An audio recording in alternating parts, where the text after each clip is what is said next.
violent nation. Each year, there are 1.25 million acts of violence. That means each of us runs a 1 in 200 chance of being the victim of a violent crime this year. 20,000 times a year, that crime is murder, which happens here in America more often than anywhere else except the killing fields of the Third World.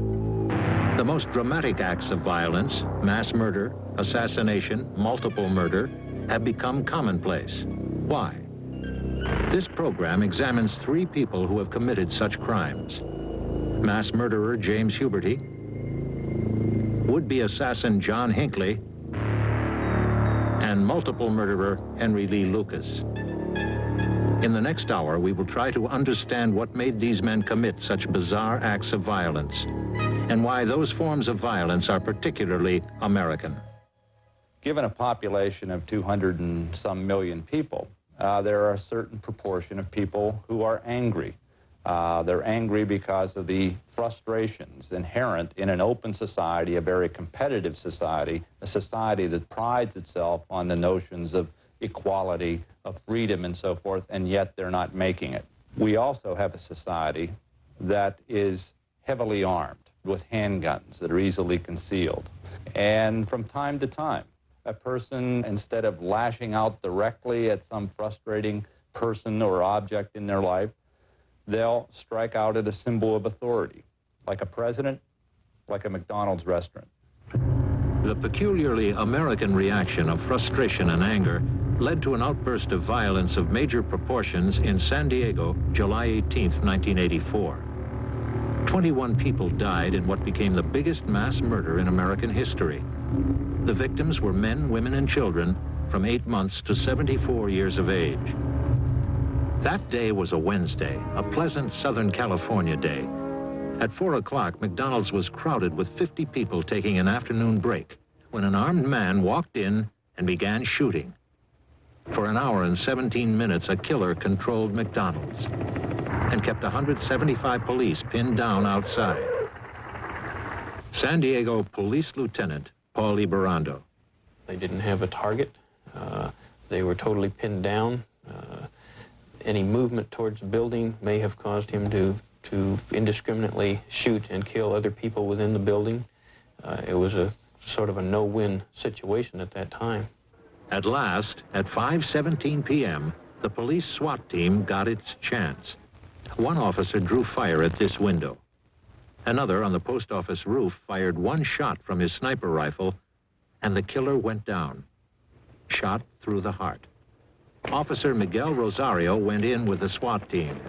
First thing I saw was a lady laying in front of the counter with a 6-month-old baby laying in her lap. And I assume it was a husband laying right next to her. And you could tell it was a family. And they had been shot numerous times. And that was horrible. It was just people who were eating and obviously had been shot. Some looked like they didn't know what happened. No time to react. They were hit by surprise. Some people were still clutching hamburgers. Some people still clutching trays. Some people had patched up their wounds with napkins. Of the 40 people shot, 19 survived.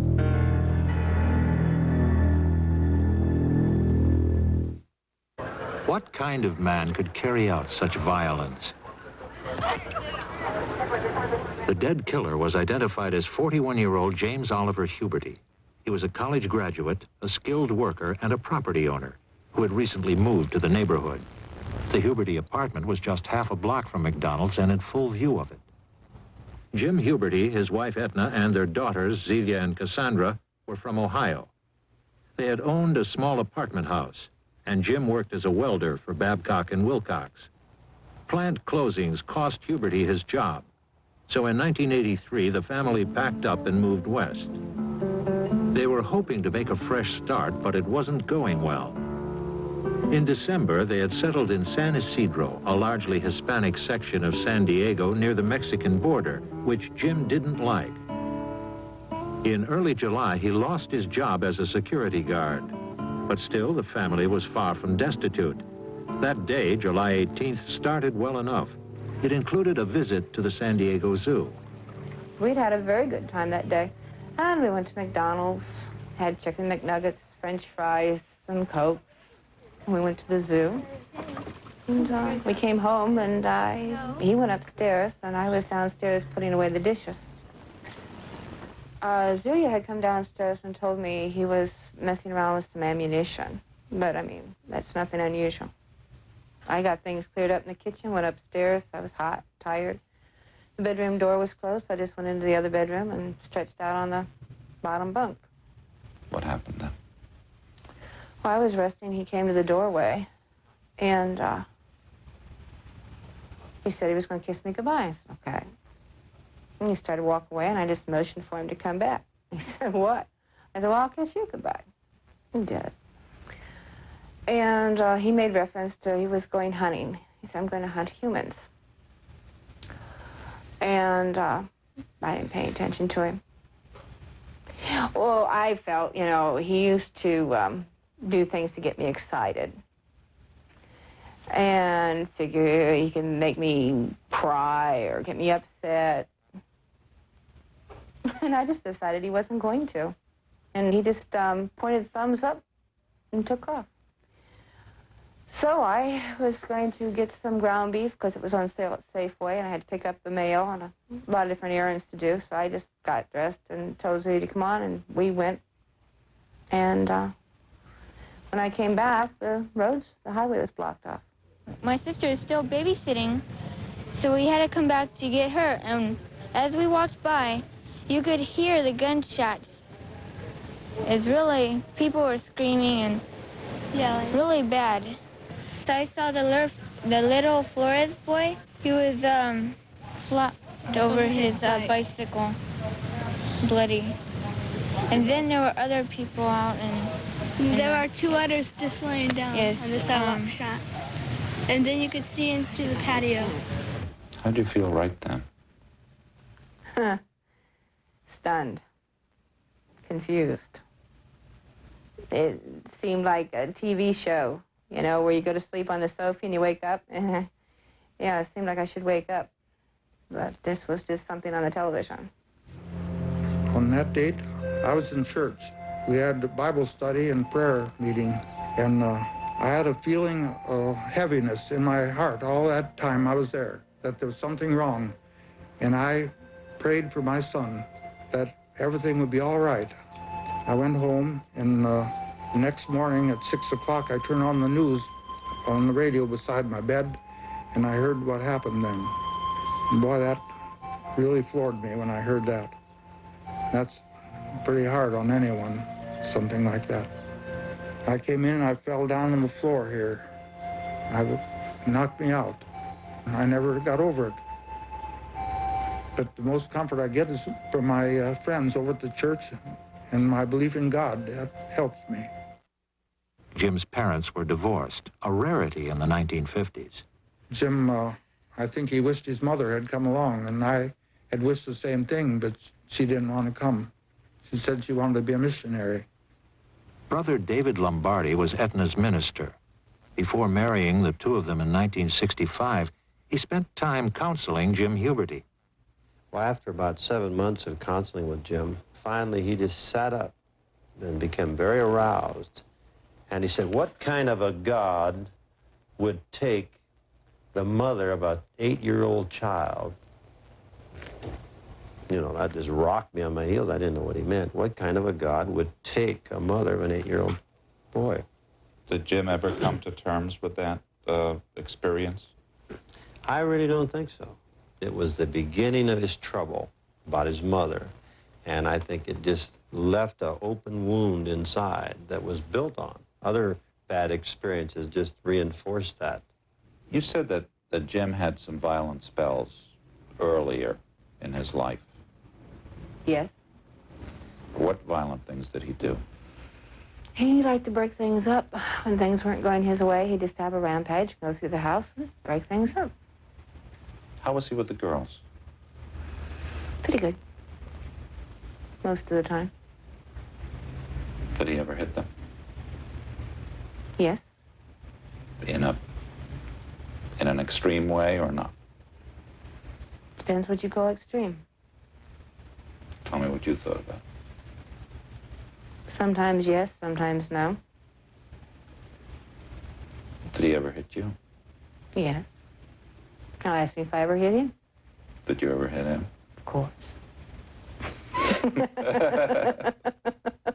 Well, if you want to know if we've had some bad fights, we had to remodel one house because I was beating on him with a kitchen chair. And all of a sudden he got a hold of it and I started losing control of the chair, so I threw it and it went through the wall.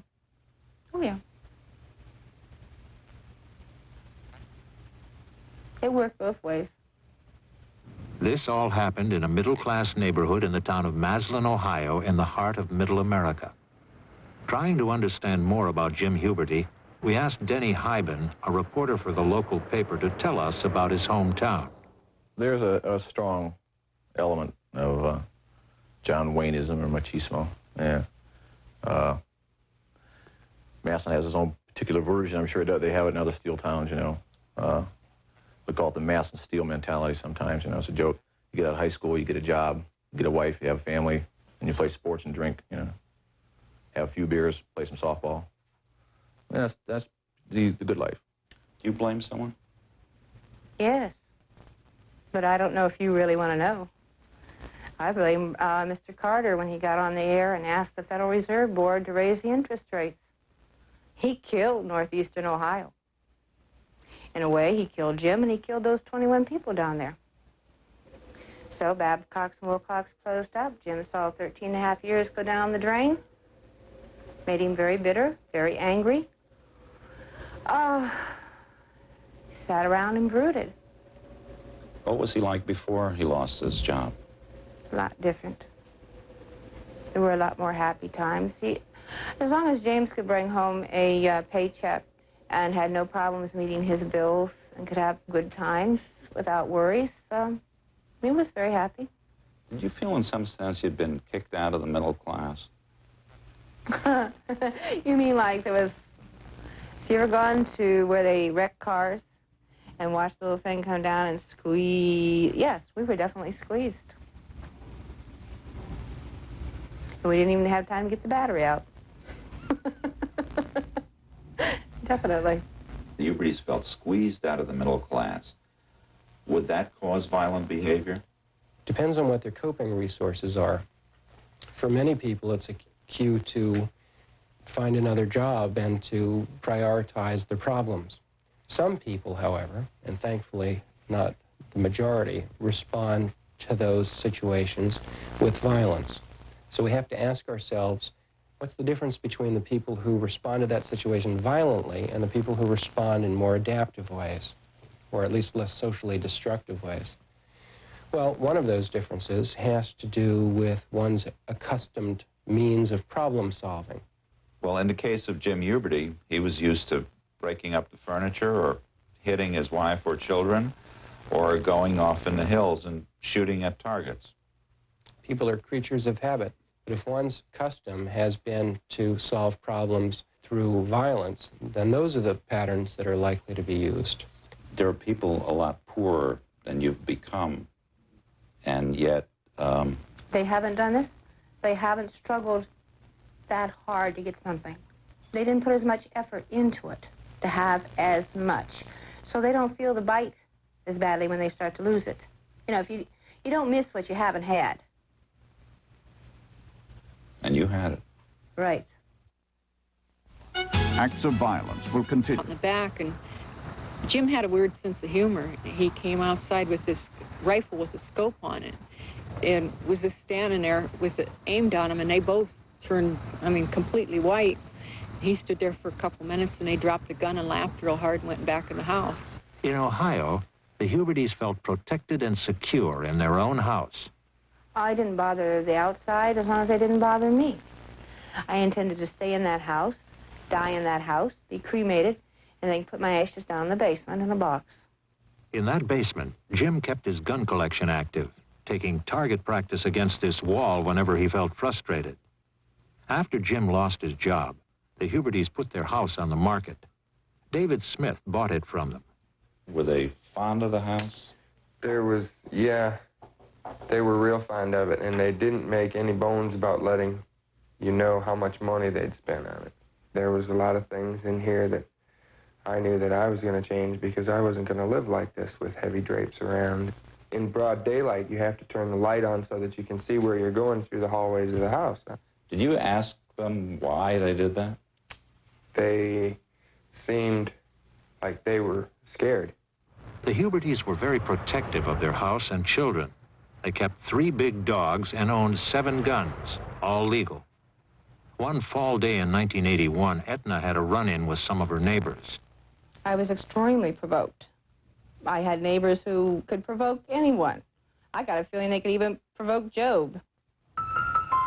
I came to the window. Yes, there were 5 women and 1 child on the fence. Awakened by a commotion and shouting, Etna thought someone was picking on her younger daughter, Cassandra. She came to the window and pointed a cocked and loaded automatic pistol at the group. It was the same 9mm Browning Jim would use in California. Etna was arrested and spent the night in jail. Later, the judge released her and the gun in Jim's custody. Up until that incident, I felt that she was keeping Jim under control. And after that, I sort of wondered, you know, who was keeping who under control. My father was born in Kentucky, and down there, they take care of things themselves. If you beat up my kid, I'll beat up your kid. You know, it's tit for tat. You kill my dog, I'm definitely going to kill your cat. And did Jim feel the same way? He was just smarter about it. In most cases, he'd go about it in a very sneaky little way and get away with it, whereas I just right now and get caught. You see, my nickname for him was the Snake. He says, tell me everything you know about botulism. And so, you know, I told him what it was and everything, and he goes, well, that's not what I mean. He says, just tell me what foods would get botulism in it the fastest. He goes, and what kind of a dinner I could prepare and invite a bunch of people over, you know. He goes, I got some people I'd like to give a good dinner filled up with botulism. You thought he'd strike back at somebody? Definitely. But I mean, you know, if somebody had aggravated him, yes. why get even at random? This is what I cannot figure out. If he went back and killed some of the neighbors, it wouldn't surprise me at all. He made some threats at me, and my wife was pretty worried about it. I wasn't so worried, but because I really didn't think he was, I thought he was all wind, you know. Did you ever have any fear that he would kill someone? Oh, I figured one of us would probably kill each other. It was just a matter of time to who killed who first. Mrs. Huberty has said that she thought that either Jim would kill her or she would kill him, and that she wouldn't be surprised if he'd killed some neighbors against whom he had a grudge, but that she couldn't figure out the reason why he would kill innocent people in McDonald's. Do you have an idea why? McDonald's is where the families are. I think it would be a mistake to conclude that the fact that none of his family members died in the attack indicated that his family was uninvolved. For those who kill multiple strangers on a single day, there is no single description that fits all of them. Some are very much like the men who kill their families, only they've displaced their aggression from their own family to other persons' families. Why did he not kill you? I always more or less figured he really couldn't. Now, exactly why, I don't know. But I just don't think he really could. What was bothering Huberty was a society that he wanted to fit into, but didn't.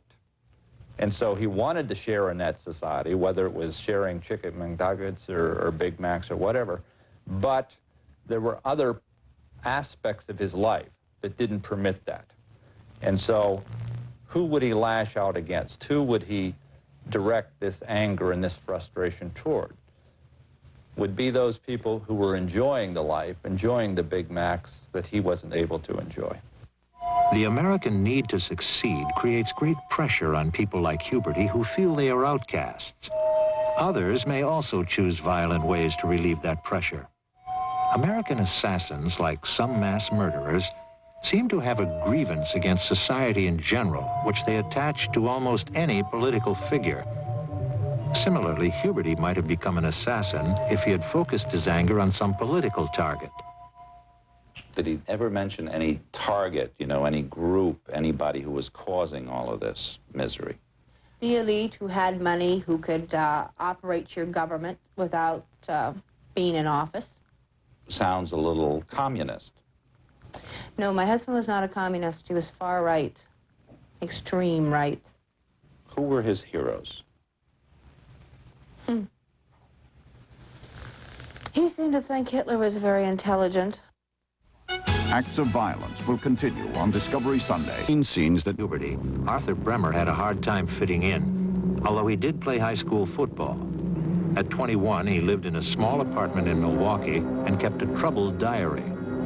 Like Huberty, Bremer thought of mass murder. He planned on shooting commuters at random during the rush hour.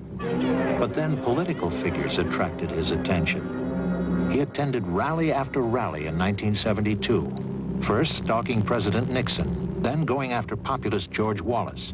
I did represent more of the average citizen in this country than did any other candidate. The next President of the United States, the Honorable George C. Wallace! To Bremer, Wallace represented society at large, a society he hated because it rejected him.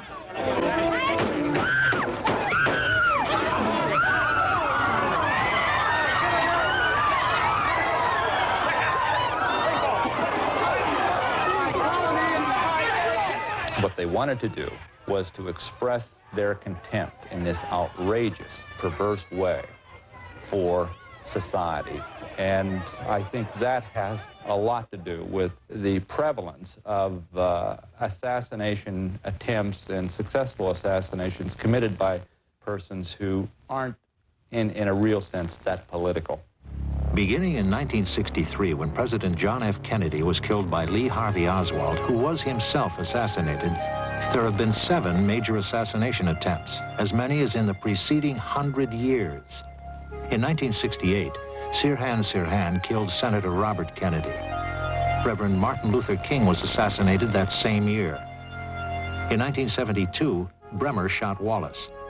In 1975, President Gerald Ford was the target of a gun wielded by this woman, Squeaky Fromm, seeking publicity for Charles Manson.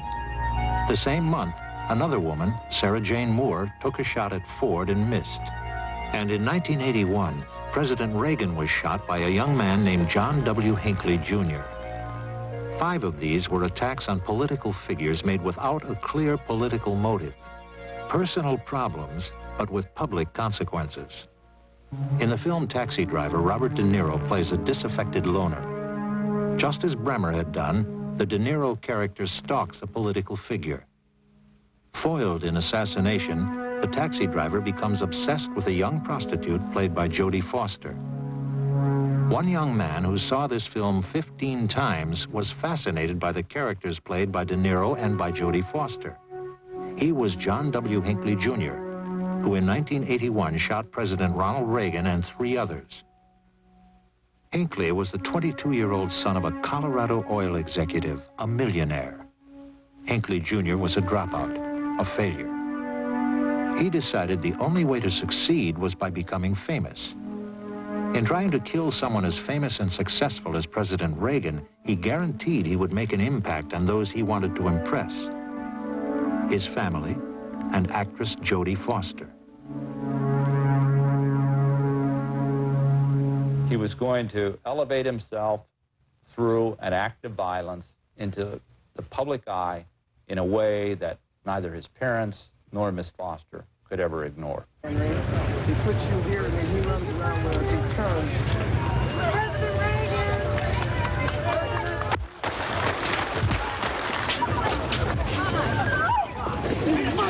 One thing that passes through the mind of a number of assassins and a number of mass murderers is the place that one will have in history as a result of this behavior.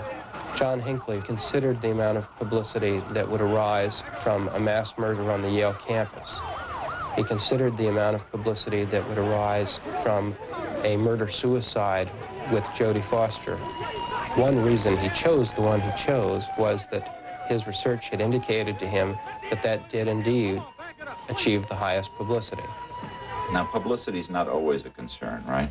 Well, it's certainly a concern in many of the recent assassinations and assassination attempts in this country.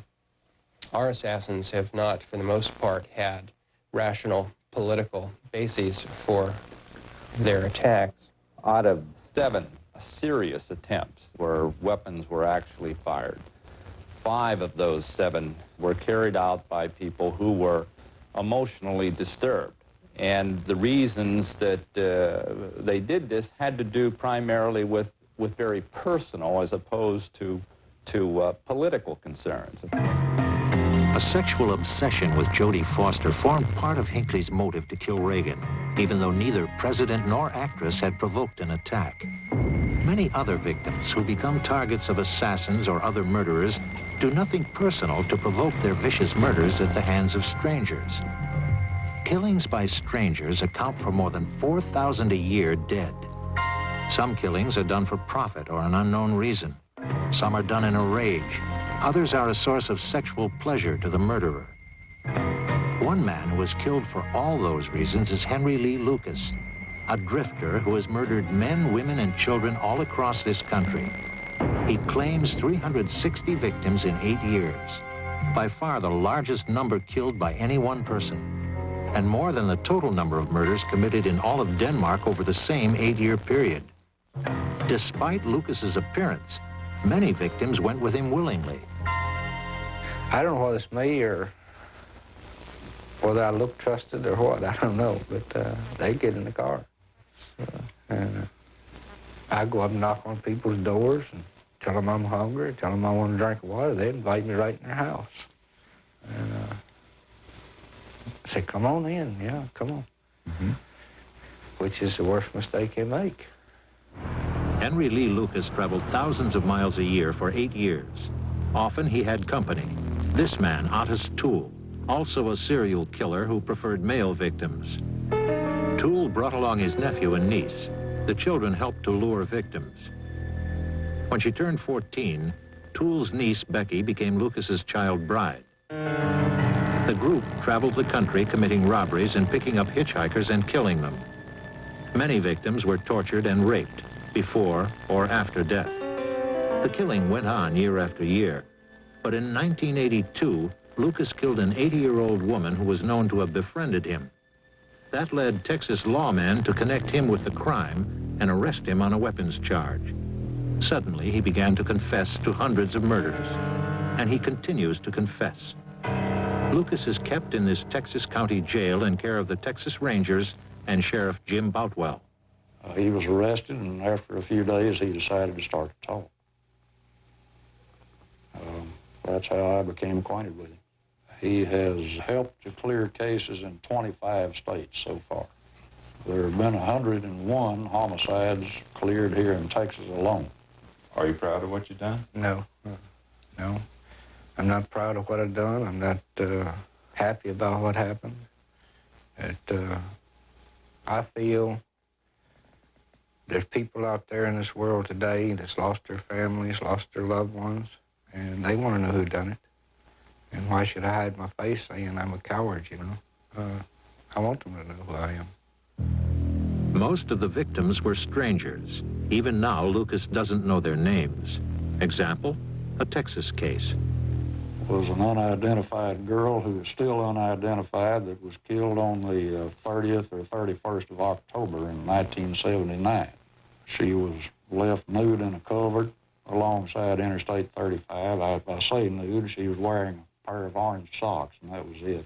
She was a female in her early 20s, about 5'6", 5'7", 140 pounds approximately.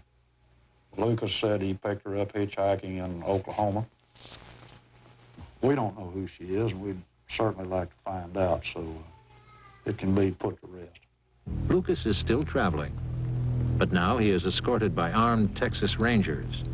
Lawmen say he has an amazingly detailed memory of most crimes. In one California location, Lucas recalled the abduction of 2 girls. I took him back where the bodies was disposed of and where the grave was dug at for them, and how they were left in the grave. And I told them how each one of them had died. Practically every detail, I guess, of that case, except the age. I had the age as 14, 15 years old. All of his description, except the ages of the victims, matched. They were 4 and 5 years old. That's the youngest that we know of. Did you strangle these guys? Yeah, they were both strangled. How come you got the age wrong? I don't know. Could you see them in your mind's eye as you were telling the story? Yeah, I could see the girls, but I couldn't see them at the right age. And just like they growed up there, you know, at the place. That's the first 2 little kids, I mean, as far as little kids, there were. And, it's just something I don't do. And I still can't figure out why they were 4 and 5 years old. Most serial killers have 2 things that differentiate them from other men.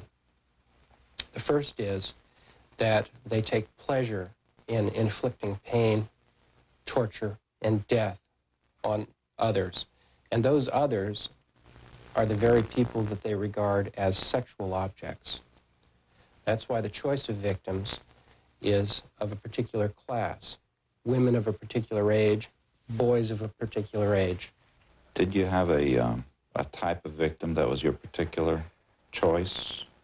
Well, it turned out the younger woman was, but I don't know why. It's important to recognize that there are sizable numbers of people with these preferences who never commit a crime. The reason some of them do is that they are not inhibited against acting on their sadism. You get so that it becomes a way that you can't get away from. You get stronger and stronger and stronger. And if I was like I was a year ago, I wouldn't even be safe in this room. Do we all have these impulses within us? Yes. Ever since God made this earth, there's been killings.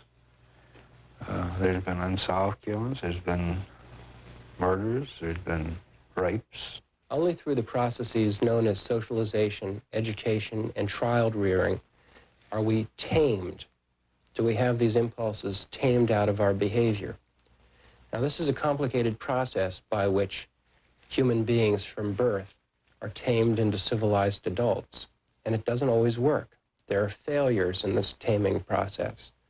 If I had to take my best guess of the means to reduce the number of serial killings, I'd say that parents should stop torturing their children. If I didn't do something that I was told to do, I was beat practically to death. I've got scars on my body today where I was beaten. And would this come back to you at certain times? Oh, yeah. Did any of those work to trigger murder? In some occasions, yeah, they have. I can actually say during 1960, when Mom died, I actually hated her so bad that the day Mom slapped me, I just wanted her dead. She's somebody that was there to beat and kick and stomp everybody she was around. Had he been given the death penalty after murdering his mother, and had that death penalty been carried out, I'm convinced that today there would be probably 200 or more people still alive. One of Lucas's first murders is supposed to be the murder of his mother. Wouldn't that diffuse his anger against her? The murders never relieve the offender. They always feel that it will. They're looking for the perfect murder, and each one is undertaken with the notion that this will be the ultimate gratification, but it's never good enough. Just as other kinds of sexual activity leave one fulfilled briefly, the desire reemerges, and it reemerges fairly soon, so that the serial killer is never fulfilled sexually. When did you first get introduced to sex? From the time I was born, I was raised with it, had to watch it. Mom made me watch her have sex with different guys. This has the effect of letting the boy see that mother engages in the kind of behavior that she simultaneously says prostitutes engage in. So he can come to hate prostitutes instead of hating his mother directly. Some women I can look at and tell when they're prostitutes and when they're not. And if they're prostitutes, they don't have a chance with me. Are they prostitutes that you knew to be prostitutes? No. They're people walking the streets, running around with truck drivers, hitchhikers, trying to actually sell themselves to me, and I just end up killing them. By the time they're 10 or 12 years old, they're already having fantasies of mutilating women, and mother may be the image in that fantasy until she's replaced with someone else. Now, when's the first time that you killed somebody? When I was 14, back in '51, I had left home, run away from home, and there was a schoolgirl that met her on the road and decided I wanted to try sex myself, and I tried it, and I didn't know what to do afterwards, so I strangled the girl to death. And, was that the first time you had sex with a girl? Yeah. What do you mean you didn't know what to do afterwards? I didn't know what to do, whether to leave her alive so she'd go back and tell her family, or whether to kill her or do what, you know. So I just ended up strangling her to death. I never cured her have any feelings for sex, so I try to force myself not to think of a woman, you know, as a sexual thing, you know. And I just feel it's not right. Sex is not right? Not to me.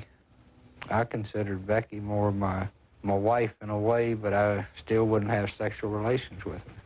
She was with me from about 7 years old up till 15. We slept in the same bed, but she was never touched. I think I touched her once back in '82 when we first separated from our other friends and stuff. But that's it. She was never touched again after that. In 1982, Lucas and Becky were traveling alone when she began to argue with him. In the course of the argument, she slapped Henry Lee. His reaction was swift and unthinking. He stabbed her to death and regretted it.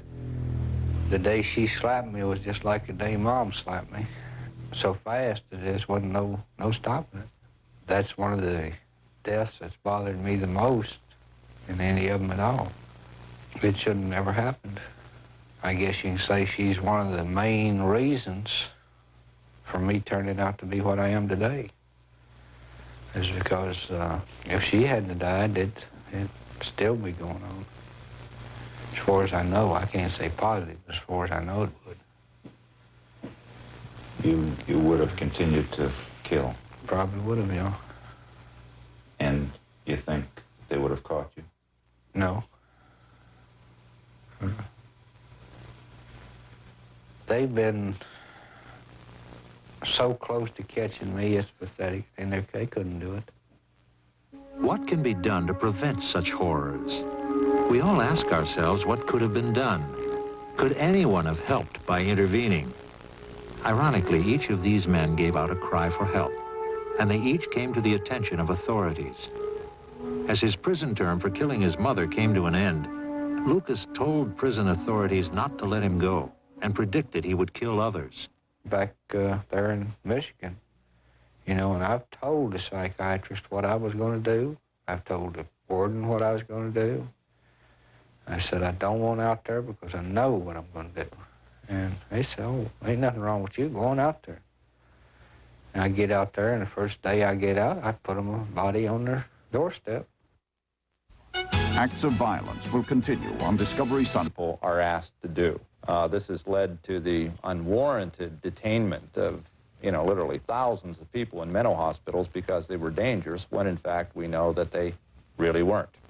Of course, we've heard about the number of mistakes where people were judged not dangerous, and then they go out and kill once again. Hinckley also came to the attention of lawmen before he made his assassination attempt. He was arrested at the airport in Nashville, Tennessee in 1980 for carrying handguns through the metal detector. Even though President Carter was in the same city, no one made a connection, and Hinckley was released. At that stage, I think that he should have been arrested, he should have been detained, and his behavior after that should have been closely monitored to ensure that he was not stalking a president or another leading political figure. Police had been alerted to Huberty many times over the years. And just the day before the murders, Huberty himself made a call to a local mental health clinic seeking help. But he didn't sound upset enough to get immediate attention. Mr. Huberty called the clinic and was asked a series of 5 questions, which are typical screening questions, and answered all those questions in the negative and did not want to speak about his problem, and was told that he would be called back for an appointment within a day or two. And that was the nature of the telephone conversation, which happened, of course, the day before the event. He's described as polite and rational on the phone with no indication at all of any crisis or undergoing any serious mental illness. Maybe a lot of people could be calm, cool, and collected, and there wouldn't be a problem. But I think the mental health clinic should consider if a person takes the time to call a mental health clinic, they definitely have a problem. Is help readily available in this country to people who are violent? It's supposed to be. The reason that there's insufficient help to offer is that little has been done to make the suppression of violence profitable. Violence is profitable, but the treatment of violence isn't. There are many problems dealing with violent patients. One is that they're frightening. Sometimes they threaten or strike out at or even shoot those who are trying to help them. They might not have been able to talk him out of it. I don't think anybody could talk him out of it. But they could have doped him up. You think he wanted that? Yes. I think he didn't want to do it. It's not unusual for an individual who's had a long history of disordered behavior, who, when it gets to the point that an actual plan has been developed in the mind, to make one last, in a sense, perfunctory call for help. The call for help isn't always to a mental health clinic. Often it's to someplace less appropriate. Sometimes it's more a cry than a call, namely a statement to friends or neighbors about what one plans to do. That's very common. It's a cry that's doomed to failure, though. It is for the moment. 10 years ago, people didn't recognize that when someone begins to talk about suicide and make offhand comments about suicide, that that's to be taken seriously. And soon, people will realize that that's true when people talk about homicide and make offhand comments about killing others. Those are to be taken just as seriously as talk about suicide. Which of us will strike out against our families, neighbors, strangers, or politicians? That no one can tell in advance. And no one in our country seriously thinks that anyone who is different, who excites suspicion from neighbors or even the police, should be detained or treated against his will. But then, neither should that person be ignored. It's a question of connecting effectively with whatever help exists. I mean, you can't just grab somebody that's different and say, well, we got to do away with them or do something. But, I mean, in a case where the person shows a little bit of violence, or quite a bit of violence, you know, I think people should be able to get together and maybe say, well, this man needs help. I think that might have prevented Huberty from doing what he did, maybe. I don't know, but people don't want to get involved a lot of times, so they leave it go. And I think that if there's any other cases like this in the United States, people ought to be a little bit more careful. And, you know, I'm sorry now that I didn't speak up before this happened.